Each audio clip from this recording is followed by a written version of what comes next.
रामायण हमारे देश की राष्ट्रीय धरोहर है।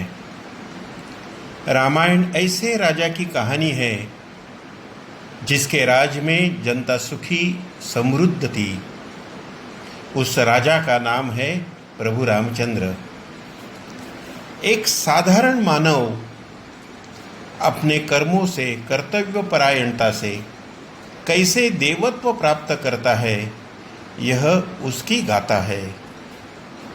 कई हजार साल पहले की यह कहानी है, लेकिन दोस्तों आज भी यह कहानी उतनी ही सटीक है जितनी उस समय थी। आइए रामायण की छोटी छोटी कहानियाँ, उसमें छिपा हुआ बोध हम समझने की कोशिश करेंगे। इन कथाओं को सुनने के साथ साथ हम यह भी प्रयास करेंगे कि यह कथाएं किस प्रकार आज के युग के साथ भी उतनी ही अर्थपूर्ण है। दोस्तों तो सुनते हैं इस कथा श्रृंखला की पहली कथा, डाकू वाल्या। गंगा नदी के दक्षिण दिशा से तमसा नदी बहती है। आज के मध्य प्रदेश और उत्तर प्रदेश से बहने वाली यह नदी, उस नदी के किनारे पर, तट पर एक घना जंगल है। उस अरण्य अर्थात जंगल में इतने पेड़ थे कि सूर्य की किरणें भी जमीन पर बड़ी मुश्किल से दिखती थी। स्वाभाविक है, जंगल होने के कारण अनेक जंगली श्वापदों का वह घर था। मनुष्य बस्ती नहीं थी, इसलिए जानवरों का मुक्त संचार था। वहां से गुजरने वाले लोग अपनी जान हथेली पर लेकर ही गुजरते थे। उसी घने जंगल में वाल्या अपने परिवार के साथ रहता था। घने जंगल में खेती संभव नहीं थी और शिक्षा, हुनर और संस्कारों के अभाव के कारण वाल्या के सामने नौकरी धंधे का कोई विकल्प नहीं था। अपने परिवार का भरण पोषण करना है, लेकिन उपजीविका का कोई रास्ता नहीं सूझ रहा है, तो क्या करे। वाल्या ने तय किया, उस जंगल से आने जाने वाले लोगों को लूटना शुरू किया। जो प्रतिकार करता उसे मार डालता और अपने पराक्रम की निशानी इस नाते प्रत्येक व्यक्ति को मारने के बाद एक एक कंकड़ घड़े में डालता। यह करने के बाद वह बहादुरी महसूस करता।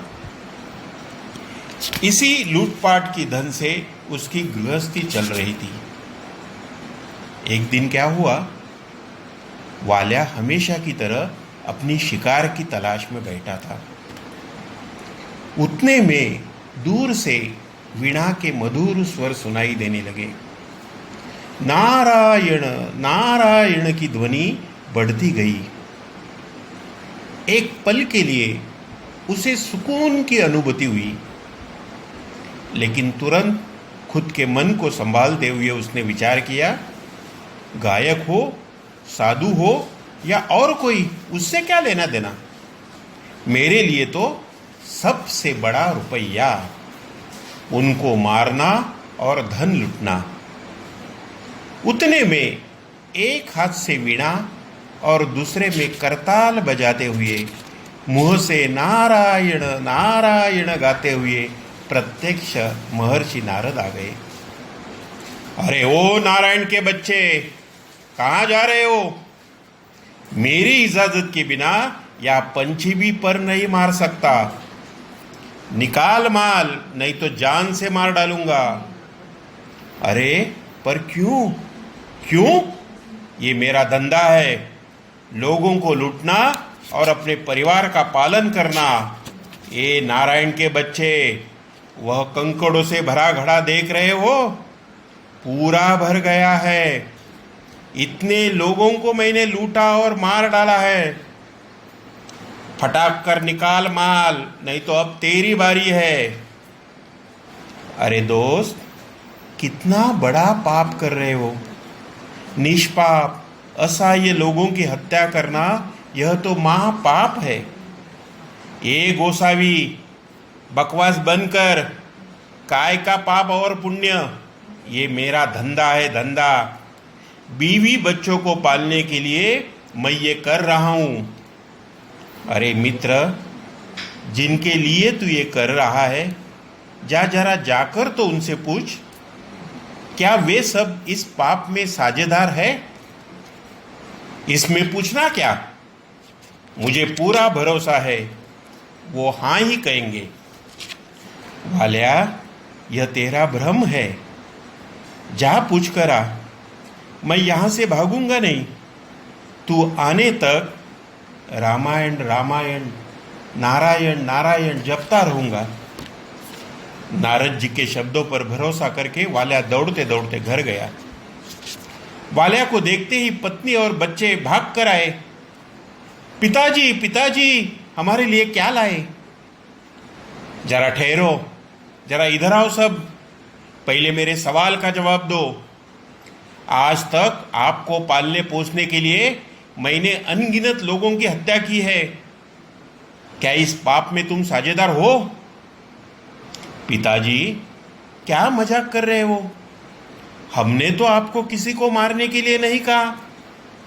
रही बात हमारे भरण पोषण की, पति और पिता के नाते यह तो आपका कर्तव्य है।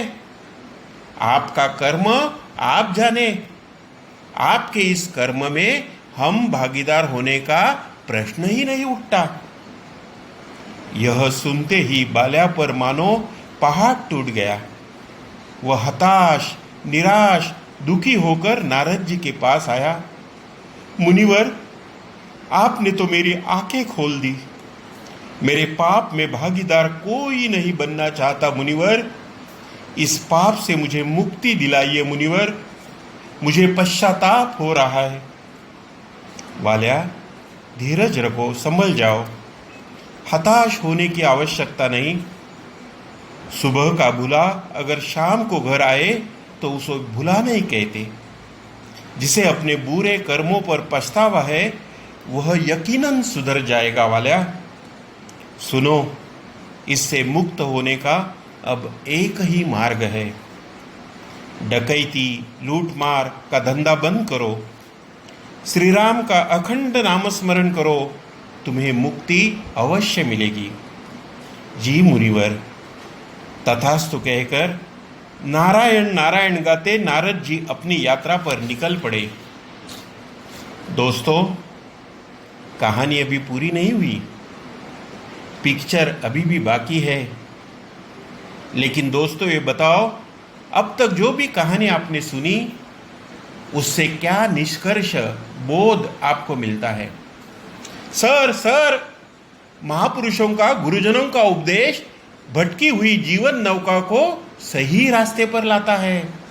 शाबाश, शाबाश, बहुत अच्छा, बहुत खूब। मित्रों, कल मिलते हैं। धन्यवाद।